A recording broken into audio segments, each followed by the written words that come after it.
of Police released horrific crime statistics. I mean, if I said this, and this was said 5 years ago, it will still be relevant because it doesn't look like we're making any dent on crime. In fact, if anything, we're birthing new types of crime. So I thought tonight we'll talk to the Premier of Gauteng, not as Premier, but as MEC of Public Safety or MEC of Police, because he took that particular portfolio and put it in his office and said, this is too serious.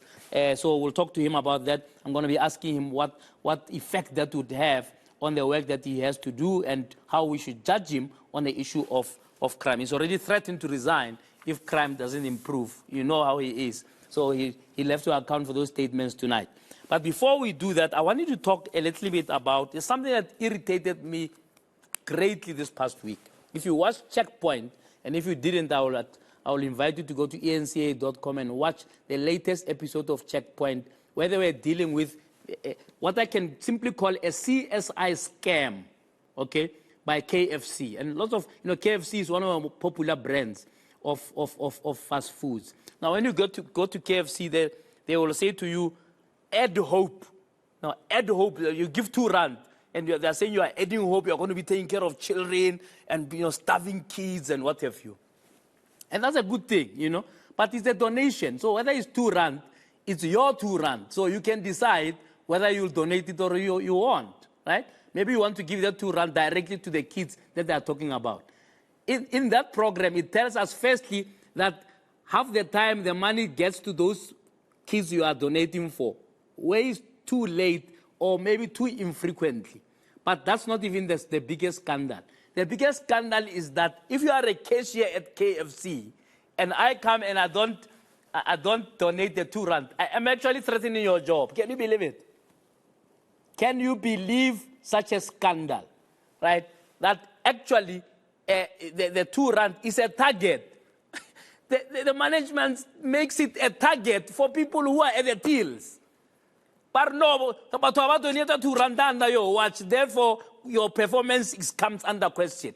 I don't understand that level of evil. I just don't. Because you are using a good thing to be bad to your own staff. I mean, I can't believe it. I was truly dumbfounded that such a thing is even fathomable. Because in fact, I was saying just recently that why don't McDonald's and Nando's do the same thing?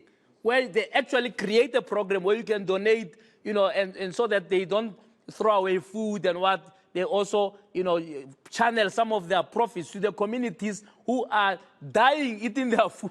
But remember, this is not healthy food. Let's just start there. So at least this thing one should have said, at least they are planting back something, And no. We had people, of course, they were afraid to be seen on screen saying, hey, we're in trouble here.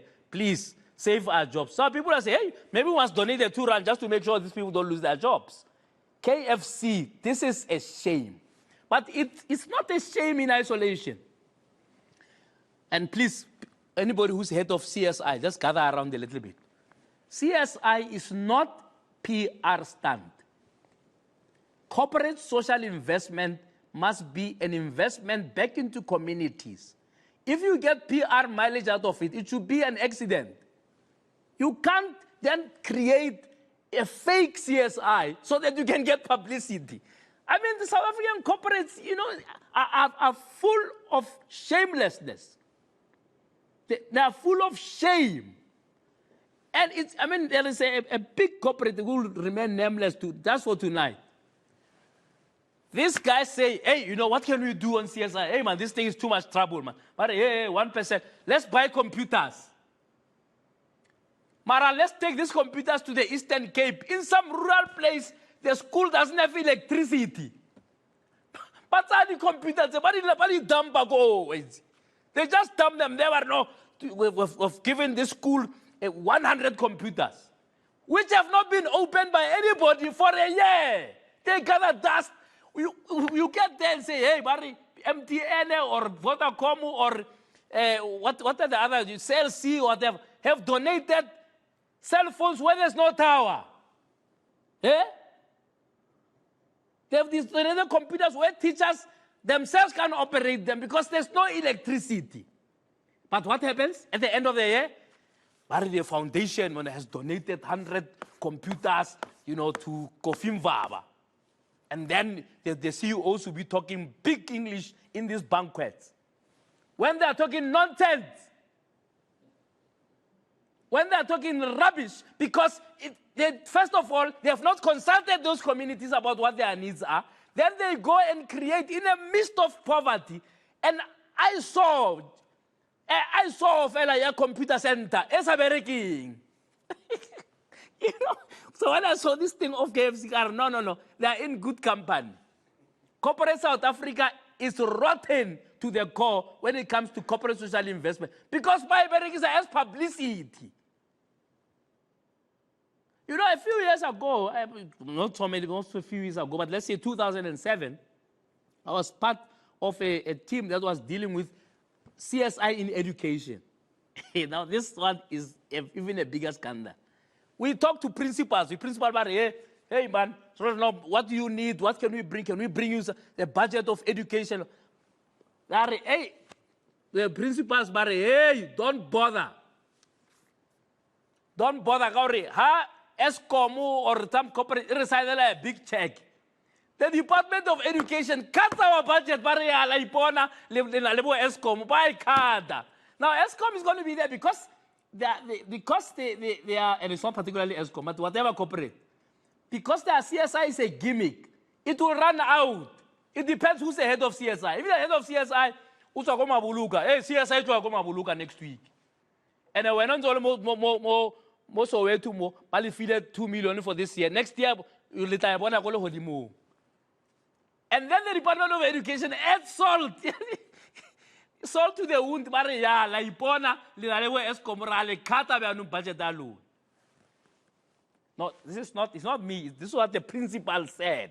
Kamo Haram meeting. I know that the premier was the MEC of Education. To offense him. But this is what happened. The principals told us this. It shows you chaos in the CSI space. And KFC is a poster boy or girl for nonsense instead of CSI. You must stop it. And I hope people boycott that to run. But the lesson. Anyway, after the break, we talk to the Premier of Gauteng. Tonight, in his capacity as a head of police in this province, to clamp down on the crime that has made our lives a misery if the crime statistics are anything to go by.